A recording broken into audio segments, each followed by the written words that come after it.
आपण जेव्हा शाळा कॉलेजमध्ये शिकत होतो वाव त्यावेळेस आपले आईवडील आपल्याला जवळ बसून एक गोष्ट समजावून सांगत होते की बाळा, पोरीच्या नांदात पडू नको, पोरींपासून 2 हात दूरच राहा. आणि आपण आज्ञाकारी मुलं आपल्या आईच्या शब्दाबाहेर जात नव्हतो,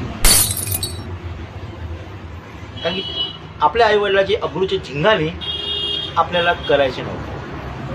त्याच्यामुळे आपण मुलींपासून 2 हात दूरच राहिलो. मग जेव्हा लग्नाची वेळ आली आणि लग्नासाठी मुली जेव्हा भेटत नव्हत्या आणि असं करता करता मुलाची वय म्हणजे आपली वय वाढून जाते. आणि अशा वेळेत मग आपले नातेवाईक आपल्याला जवळ बसून असं म्हणतात,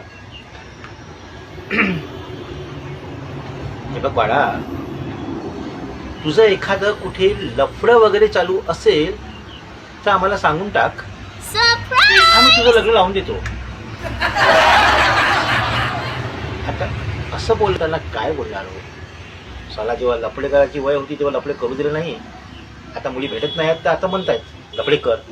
मला काय माहित नाही भाऊ, तुम्ही माझं लग्न करून द्या आणि माझ्यासाठी मुलगी पण तुम्हीच शोधा असं म्हणून चालणार नाही. आता लग्न तर मी करणार, सांग तुम्हीच मला मुलगी बघून द्या.